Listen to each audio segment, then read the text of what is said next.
ನಿಮ್ಗೆ ಬಂದಿರುವಂತಹದ್ದು ಯಾವುದು? Knight of wands ಬಂದಿದೆ. ಯಾವುದೋ ಕೆಲವೊಂದು ನಿರ್ಧಾರಗಳನ್ನ ಮಾಡ್ತಾ ಇರುವಂತಹದ್ದು, ಧೈರ್ಯದಿಂದ ಕೆಲವು ನಿರ್ಧಾರಗಳನ್ನ ನೀವು ಮಾಡ್ತಾ ಇರುವಂತಹದ್ದು ರೆಪ್ರೆಸೆಂಟ್ ಆಗ್ತಾ ಇದೆ. ಆಕ್ಷನ್ಸ್ ಅನ್ನ ತಗೋತಾ ಇರುವಂತಹದ್ದು ನಿಮ್ಗೆ ರೆಪ್ರೆಸೆಂಟ್ ಆಗ್ತಾ ಇದೆ ಬಾಟಮ್ ಆಫ್ ದ ಡಕ್ ಅಲ್ಲಿ. ಓಕೆ, ಇನ್ ನಿಯರ್ ಪಾಸ್ಟಿನಲ್ಲಿ ಏನಾಗಿದೆ? ನಿಮ್ಮ ಲವ್ ಲೈಫಿನ ವಿಚಾರವಾಗಿದ್ರೆ ದ ಫೂಲ್ ಕಾರ್ಡ್ ರೆಪ್ರೆಸೆಂಟ್ ಆಗಿದೆ. ತುಂಬಾನೇ ಚೆನ್ನಾಗಿದೆ, ಜಾಯ್ಫುಲ್ ಆಗಿತ್ತು, ಬಿಗಿನಿಂಗ್ ತುಂಬಾ ಚೆನ್ನಾಗೇ ಇದೆ. ಕಾರ್ಡ್ ಬಂದಿರುವಂತಹದ್ದೇನು? ವೀಲ್ ಆಫ್ ಫಾರ್ಚೂನ್ ಬಂದಿದೆ. ಸೊ ನಿಮ್ಮ ಲವ್ ಲೈಫಿನ ವಿಚಾರವಾಗಿ ನೀವು ಕೆಲವೊಂದು ಬದಲಾವಣೆಗಳನ್ನ ನೀವು ಮಾಡ್ಕೊಂಡಿರುವಂತಹದ್ದು ಇಲ್ಲಿ ರೆಪ್ರೆಸೆಂಟ್ ಆಗ್ತಾ ಇದೆ. ಕ್ವೀನ್ ಆಫ್ ಕಪ್ಸ್ ಏನನ್ನ ರೆಪ್ರೆಸೆಂಟ್ ಮಾಡುತ್ತೆ? ಸೊ ಕ್ವೀನ್ ಆಫ್ ಕಪ್ಸ್ ನೀವು ಯಾಕೆ ಬದಲಾವಣೆಗಳನ್ನ ಮಾಡ್ಕೊಂಡಿದ್ದೀರಾ? ಕೆಲವೊಂದು ರೀತಿಯ ಸ್ಟೇಬಲ್ ಇರಬೇಕು, ಬಹಳ ಕೇರ್ ಅನ್ನ ಮಾಡ್ತಾ ಇರುವಂತಹದ್ದು, ಲವ್ ಲೈಫಿನ ವಿಚಾರವಾಗಿ ಬಹಳಷ್ಟು ಇಂಟ್ರೆಸ್ಟ್ ಅನ್ನ ತಗೊಂಡಿರುವಂತಹದ್ದು ನಿಯರ್ ಪಾಸ್ಟಿನಲ್ಲಿ ರೆಪ್ರೆಸೆಂಟ್ ಆಗ್ತಾ ಇದೆ. ಓಕೆ, ಅಟ್ ಪ್ರೆಸೆಂಟಿನಲ್ಲಿ ಯಾಕೋ ನಿಮ್ಮಲ್ಲಿ 2 ಆಪ್ಷನ್ಸ್ ಗಳು ಇರುವಂತಹದ್ದು ರೆಪ್ರೆಸೆಂಟ್ ಆಗ್ತಾ ಇದೆ. ಯಾಕೋ 2 ಆಲೋಚನೆಗಳನ್ನ ನೀವು ಮಾಡ್ತಾ ಇರುವಂತಹದ್ದು ಅಟ್ ಪ್ರೆಸೆಂಟಿನಲ್ಲಿ ರೆಪ್ರೆಸೆಂಟ್ ಆಗ್ತಾ ಇದೆ. 2 ಆಯ್ಕೆಗಳು ನಿಮ್ಮಲ್ಲಿ ಇರುವಂತಹದ್ದು, 2 ಆಲೋಚನೆಗಳನ್ನ ಮಾಡ್ತಾ ಇರುವಂತಹದ್ದು, ಏನೋ ಒಂದು ರೀತಿಯ ಕನ್ಫ್ಯೂಷನ್ಸ್ ಅಲ್ಲಿ ಇರುವಂತಹದ್ದು ನಿಮ್ಮ ಲವ್ ಲೈಫ್ ನ ವಿಚಾರವಾಗಿ ರೆಪ್ರೆಸೆಂಟ್ ಆಗ್ತಾ ಇದೆ. ಓಕೆನಾ? ಸೆಕೆಂಡ್ ಕಾರ್ಡ್ ಯಾವ್ದು ಬಂದಿದೆ? 10 ಆಫ್ ಕಪ್ಸ್ ಬಂದಿದೆ. ಸೊ 10 ಆಫ್ ಕಪ್ಸ್ ನಿಮ್ಗೆ ಫುಲ್ಫಿಲ್ಮೆಂಟ್ ಇರುತ್ತೆ, ಸಮಾಧಾನ ಇರುತ್ತೆ, ಖುಷಿಯಾಗಿರುತ್ತೆ ಅನ್ನೋದು ನೀವು ಆಲೋಚನೆಯನ್ನ ಮಾಡಿದ್ರಿ. 2 ಆಯ್ಕೆಗಳಲ್ಲಿ ಯಾವ್ದನ್ನ ಸೆಲೆಕ್ಟ್ ಮಾಡಬೇಕು? ಸೆಲೆಕ್ಟ್ ಅನ್ನ ಮಾಡ್ಕೊಂಡ್ರೆ ನನಗೆ ಖುಷಿಯಾಗಿರುತ್ತೆ, ಸಮಾಧಾನ ಆಗುತ್ತೆ ಅನ್ನೋಂತ ಯೋಚನೆಯನ್ನ ಒಂದು ಸಾರಿ ಮಾಡಿದ್ರೆ, ಇದರ ಮತ್ತೊಂದು ಸಾರಿ ನೀವೇನ್ ಅನ್ಕೋತೀರಾ? ಏನಾದ್ರು ನನಗೆ ಇದರಿಂದ ಮೋಸ ಆಗುತ್ತಾ, ಅಥವಾ ಇದರಿಂದ ನನಗೇನಾದ್ರು ತೊಂದರೆ ಆಗುತ್ತಾ, ನಾನು ರಕ್ಷಣೆ ಮಾಡ್ಕೋಬೇಕಾಗತ್ತಾ ಅನ್ನೋಂತಹ ಆಲೋಚನೆಯನ್ನು ಕೂಡ ನೀವು ಮಾಡುವಂತದ್ದು ರೆಪ್ರೆಸೆಂಟ್ ಆಗ್ತಾ ಇದೆ. ಯಾಕೋ ನಿಮ್ಮಲ್ಲಿ ಸಮಾಧಾನ ಇಲ್ಲ, ಕನ್ಫ್ಯೂಷನ್ಸ್ ಇದೆ, 2 ಆಯ್ಕೆಗಳು, ಯಾವ ನಿರ್ಧಾರವನ್ನ ಮಾಡಬೇಕು ಗೊತ್ತಾಗ್ತಿಲ್ಲ. ಸೊ ಅದಕ್ಕೆ ನೋಡಿ, ನೀವು ಬೇಜಾರಿನಿಂದ ಮೂವಿಂಗ್ ಆನ್, ಬದಲಾವಣೆ ಆಗ್ತಾ ಇರುವಂತಹದ್ದು ರೆಪ್ರೆಸೆಂಟ್ ಆಗ್ತಾ ಇದೆ. ಚೇಂಜಸ್ ಅನ್ನ ಮಾಡ್ಕೋತಾ ಇರುವಂತಹದ್ದು ಇಲ್ಲಿ ಪ್ರೆಸೆಂಟಿನಲ್ಲಿ ರೆಪ್ರೆಸೆಂಟ್ ಆಗ್ತಾ ಇದೆ. ಯಾಕೋ ಬೇಜಾರಿನಿಂದ ಕೆಲವೊಂದು ರೀತಿಯ ಬದಲಾವಣೆಗಳನ್ನ ನೀವು ಮಾಡ್ಕೋತಾ ಇರುವಂತಹದ್ದು 6 ಆಫ್ ಸೋರ್ಟ್ಸ್ ಅಲ್ಲಿ ರೆಪ್ರೆಸೆಂಟ್ ಆಗ್ತಾ ಇದೆ.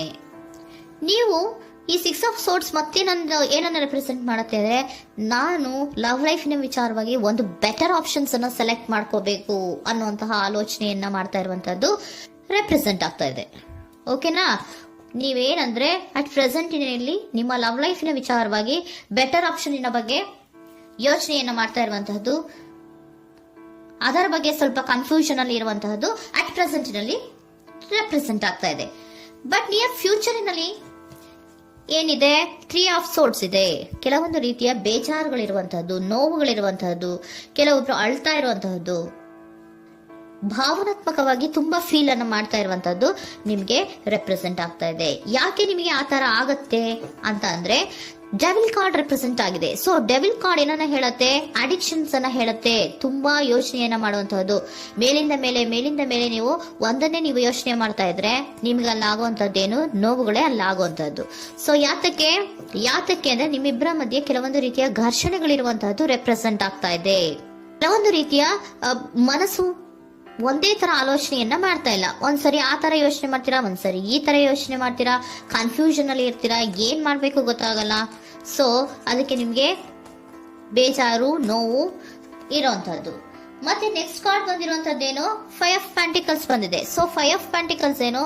ತುಂಬಾ ಇದು ಕೂಡ ತುಂಬಾ ಬೇಜಾರಿನಲ್ಲೇ ಇರುವಂತಹದ್ದು, ಫೀಲಿಂಗ್ ಲೆಫ್ಟ್ ಔಟ್ ಆಗ್ತಾ ಇರುವಂತಹದ್ದು, ರೀತಿಯ ಒಂದು ಬ್ಯಾಡ್ ಸಿಚುಯೇಷನ್ ಅಲ್ಲಿ ಇರುವಂತಹದ್ದು, ಅಂದ್ರೆ ಯಾವಾಗ್ಲೂ ನೋವು ಪಡ್ತಾ ಇರುವಂತಹದ್ದು, ಯಾವಾಗ್ಲೂ ಯೋಚನೆ ಮಾಡ್ತಾ ಇರುವಂತಹದ್ದು, ಇಮಿಡಿಯೇಟ್ ಫ್ಯೂಚರಿನಲ್ಲಿ ಈ ರೀತಿ ರೆಪ್ರೆಸೆಂಟ್ ಓಕೆನಾ? ಸೊ ದ ಮೂನ್ ಕಾರ್ಡ್ ಏನನ್ನ ರೆಪ್ರೆಸೆಂಟ್ ಮಾಡುತ್ತೆ ಅಂದ್ರೆ, ರಿಯಾಲಿಟಿಯ ಕಡೆಗೆ ಹೆಚ್ಚು ಗಮನ ಕೊಡದೇ ಇರುವಂತಹದನ್ನ ರೆಪ್ರೆಸೆಂಟ್ ಮಾಡುತ್ತೆ. ಓಕೆನಾ? ಇದಿಷ್ಟು ನಿಮ್ಮ ಸ್ವಂತಿನ love reading. Next angel guidance ನಿಮ್ಗೆ ಏನ್ ಕೊಡ್ತಾರೆ ಅನ್ನೋದನ್ನ ನೋಡೋಣ. ನೋ ಅನ್ನೋಂತ ಆನ್ಸರ್ ಅನ್ನ ಕೊಡ್ತಾ ಇದ್ದಾರೆ. So no, not the right time. ನೀವೇನು ಕೂಡ ಈ ಕನ್ಫ್ಯೂಷನ್ ಅಲ್ಲಿ ಇದ್ದಾಗ ಯಾವುದೇ ರೀತಿಯ ಡಿಸಿಷನ್ಸ್ ನ ಮಾಡೋದಕ್ಕೆ ಇದು ಕರೆಕ್ಟ್ ಆಗಿರುವಂತಹ ಟೈಮು ಅಲ್ಲ. Perfect timing. So perfect timing ಅನ್ನ ಬಂದಾಗ ನೀವು ಕೆಲವೊಂದು ರೀತಿಯ ಡಿಸಿಷನ್ಸ್ ಅನ್ನ ಮಾಡ್ಬೇಕಾಗತ್ತೆ.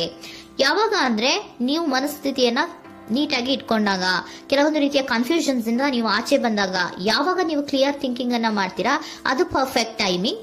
ಸೊ ಆಗ ನಿಮ್ಗೆ ಕೆಲವೊಂದು ರೀತಿಯ ಫರ್ಗಿವ್ನೆಸ್ ಅನ್ನೋದು ಇರುತ್ತೆ ಅನ್ನೋದನ್ನ ಏಂಜಲ್ ಗೈಡೆನ್ಸ್ ನಿಮ್ಗೆ ಹೇಳ್ತಾ ಇದ್ದಾರೆ. ಸೊ ಹಾಗಿದ್ರೆ ಸರೆಂಡರ್ ಕಾರ್ಡ್ಗಳು ನಿಮ್ಗೆ ಏನ್ ಹೇಳುತ್ತಾರೆ ಅನ್ನೋದನ್ನ ನೋಡೋಣ. Surrender to your soul path. Your life journey has been perfectly designed for your soul growth. Embrace every lesson and every moment. ನಮ್ಮ ಜೀವನದಲ್ಲಿ ಬರುವಂತಹ ಎಲ್ಲಾ ಕೆಲವೊಂದು ಮೂಮೆಂಟ್ ಗಳನ್ನ ನಾವು ಪರ್ಫೆಕ್ಟ್ ಆಗಿ ದೇವರು ಡಿಸೈನ್ ಮಾಡಿರ್ತಾರೆ. ಅದಂದ್ರೆ ನಮ್ಮ ಲೈಫ್ನಲ್ಲಿ ಏನೇನ್ ಆಗ್ಬೇಕು ಅನ್ನೋದನ್ನ ಮುಂಚೆ ದೇವರು ಬರ್ದಿರ್ತಾರೆ. ಸೊ ಅದು ಹಾಗೆಯೇ ನಡೀತಾ ಇರುತ್ತೆ. ಓಕೆನಾ? ನಾವು ನಮ್ಮ ಲೈಫ್ ನಲ್ಲಿ ಬರುವಂತಹ ಪ್ರತಿಯೊಂದು ಲೆಸನ್ಸ್ ಅಥವಾ ಪಾಠಗಳೇನಿರುತ್ತೋ ಅಥವಾ ನಾವು ಏನನ್ನ ನಮ್ಮ ಜೀವನದಲ್ಲಿ ಬರ್ತಾ ಇರುತ್ತೋ ಅದು ಒಂದು ನಮಗೆ ನಮ್ಮ ಲೈಫಿನಲ್ಲಿ ಒಂದು ಲೆಸನ್ ತರ. ಸೊ ಅದನ್ನ ನಾವು ಎವ್ರಿ ಮೂಮೆಂಟ್ ಅನ್ನ ಕೂಡ ನಾವು ಸ್ವೀಕರಿಸಬೇಕು. ಯಾವಾಗ್ಲೂ ಕೂಡ ಅದನ್ನು ಸ್ವೀಕರಿಸಿಕೊಂಡು ಮುಂದೆ ಮುಂದೆ ಹೋಗ್ತಾ ಇರಬೇಕು. ಪ್ರತಿ ನಿಮಿಷವೂ ಕೂಡ ಒಂದೊಂದು ರೀತಿಯ ನಮಗೆ ಪಾಠ ಇದ್ದ ಹಾಗೆ ಅಂತ ಹೇಳ್ತಾ ಇದ್ದಾರೆ. Surrender unhealthy relationship. Let go a relationship that don't serve you, including unavailable or toxic people.